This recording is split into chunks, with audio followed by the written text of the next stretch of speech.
First வந்து பன்னீரை நல்லா இந்த மாதிரி வந்து கட் பண்ணி எடுத்துக்கோங்க. பன்னீரை வந்து நல்லா க்யூபாக கட் பண்ணிக்கோங்க. ஏன்னா அப்போ பார்க்குறதுக்கு நல்லா அட்ராக்ஷனாகவும் இருக்கும், உங்களுக்கு கொஞ்சம் ஈஸியாகவும் இருக்கும். பன்னீர் வந்து ரொம்பவே ஹெல்த்தி, உங்களுக்கு நிறைய ப்ரோட்டீன் சத்து அதில் இருக்கிறதுனால ரொம்பவும் நல்லது. ஸோ இப்போ நான் கட் பண்ணுறேன் இல்லையா, இந்த மாதிரி வந்து நல்லா கட் பண்ணி எடுத்துக்கோங்க. இப்படி ஒரு பிளேட்டை ட்ரான்ஸ்ஃபர் பண்ணிடுங்க. நெக்ஸ்ட்டு வந்து பார்த்தீங்கன்னா ஒரு பவுலில் அந்த பன்னீர் ட்ரான்ஸ்ஃபர் பண்ணிவிட்டு கொஞ்சம் உப்பு, அதுக்கப்புறம் சில்லி பவுடர், கரம் மசாலா, மஞ்சத்தூள் இது எல்லாமே போட்டு நல்லா வந்து ஃபுல்லாக மிக்ஸ் பண்ணிக்கோங்க. அது வந்து எல்லா பன்னீர்லேயும் வந்து படணும் உங்களுக்கு. ஸோ அது நீங்கள் எதர் உங்களுக்கு ஹேண்டில் உங்களுக்கு வசதியாக இருந்தால் நீங்கள் அதுலேயே வந்து இது மாதிரி வந்து ஃபுல்லாக மிக்ஸ் பண்ணிக்கலாம். இல்லைனா கரண்டி அப்படி இருந்தாலும் போட்டு மிக்ஸ் பண்ணிக்கலாம். பட் எல்லாத்துலேயும் படுறா போல் நல்லா பசஞ்சு எடுத்துக்கோங்க இந்த மாதிரி.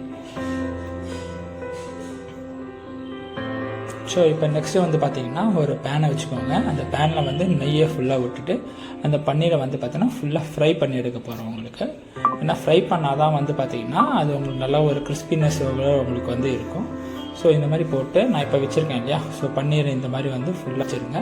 இது வந்து பார்த்திங்கன்னா எல்லா சைடுமே வந்து பார்த்திங்கன்னா நமக்கு வந்து பண்ணுறா போல் இருக்கணும் உங்களுக்கு. இப்போ நான் எப்படி பண்ணுறேன் பாருங்கள். ஸோ இது அப்படியே ஃபாலோ பண்ணிக்கோங்க நீங்களும்.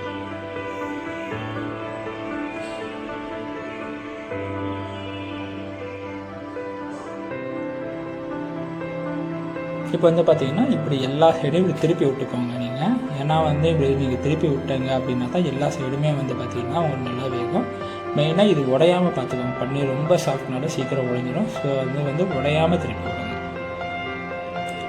நெக்ஸ்ட்டு இப்படி ஒரு பவுலில் வந்து அந்த பன்னீர் எல்லாத்தையும் ஃப்ரை பண்ணது எல்லாத்தையும் வந்து பார்த்திங்கன்னா ஒரு பவுலில் வந்து ட்ரான்ஸ்ஃபர் பண்ணிக்கோங்க. ஸோ அதை பண்ணிவிட்டு அது ஓரமாக எடுத்து வச்சிட்டிங்கன்னா நம்ம நெக்ஸ்ட் ஸ்டெப் வந்து நம்ம வந்து பண்ண ஆரம்பிச்சிடலாம். இப்போ அடுத்து வந்து பார்த்தீங்கன்னா ஒரு குக்கரில் நீங்கள் நெய் விட்டுக்கோங்க. நெய் விட்டிங்க அப்படின்னா வாசனை நல்லாவே இருக்கும். ஸோ நெய்யை யூஸ் பண்ண பாருங்கள். ஸோ நெய்யை நீங்கள் விட்டு அப்புறம் வந்து பார்த்திங்கன்னா உங்களுக்கு பிரிஞ்சி இலை, அப்புறம் வந்து பார்த்திங்கன்னா பட்டை, சோம்பு, ஏலக்காய், சீரகம் இது எல்லாமே வந்து பார்த்திங்கன்னா நீங்கள் அதில் போட்டுருங்க. போட்டுட்டு நல்லா அந்த ஸ்மெல்லு போகிற வரையும் பார்த்திங்கன்னா ஃப்ரை பண்ணணும். ஏன்னா இது வந்து பார்த்திங்கன்னா அந்த மசாலா ஸ்மெல்லு வந்து நம்ம லைட்டாக விட்டோம் அப்படின்னாலும் ஸ்மெல்லு வந்துடும் ஹெவியாக. ஸோ அது நல்லா போகிற வரையும் நல்லா வந்து பார்த்திங்கன்னா ஃப்ரை பண்ணிகிட்டே இருங்க. அப்புறம் வந்து பார்த்திங்கன்னா முந்திரி நீங்கள் இருந்தால் போடலாம். எதை நீங்கள் பேஸ்ட்டாகவும் அரைச்சி ஊற்றலாம். பேஸ்ட்டாக அரைச்சி ஊற்றிட்டீங்க அப்படின்னாலும் டேஸ்ட் இன்னும் நல்லா வரும். நான் அப்படியே தான் போட்டிருக்கேன் நான். அடுத்து நீங்கள் வெங்காயத்தை வந்து நறுக்கி வச்சுருப்பீங்க இல்லையா, அந்த வெங்காயத்தை ஆட் பண்ணி நல்லா சாட்டை பண்ணுங்கள் ஃபுல்லாகவே.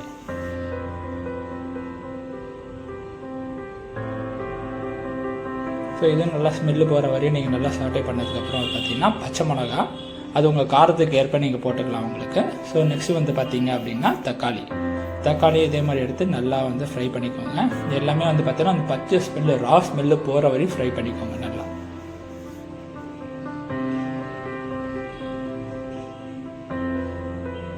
நெக்ஸ்ட்டு வந்து பார்த்திங்கன்னா உங்களுக்கு புதினா, கொத்தமல்லி இது ரெண்டுத்தையும் ஆட் பண்ணிக்கோங்க.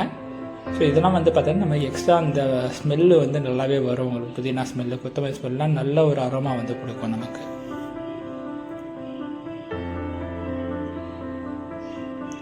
நெக்ஸ்ட்டு வந்து பார்த்தீங்கன்னா கொஞ்சம் மஞ்சத்தூள் வந்து ஆட் பண்ணிக்கோங்க உங்களுக்கு. அப்புறம் வந்து பார்த்தீங்கன்னா சில்லி பவுடர்,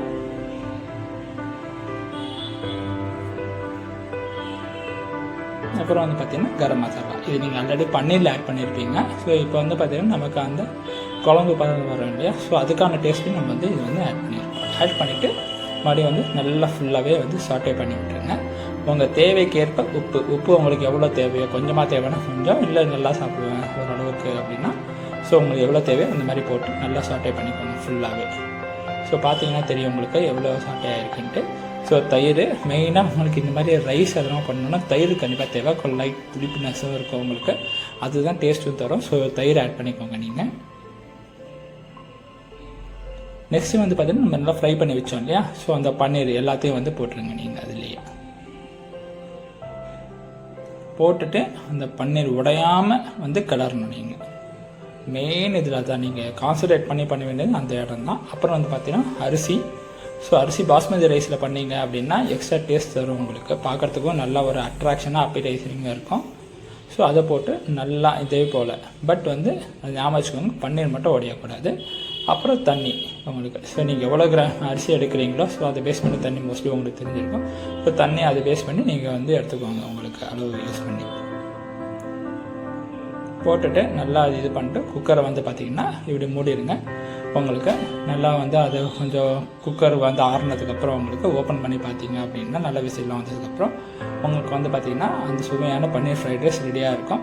மேலே வந்து பார்த்திங்கன்னா நெய் போட்டுக்கோங்க. நீங்கள் நெய் வந்து பார்த்திங்கன்னா நான் ஆல்ரெடி சொன்னது போல தான் ஒரு நல்ல ஒரு டேஸ்ட்டு தரும், சாப்பிட்றதுக்கும் நல்லாவே இருக்கும். குழந்தைங்கள எல்லாமே விரும்பி சாப்பிடுவாங்க.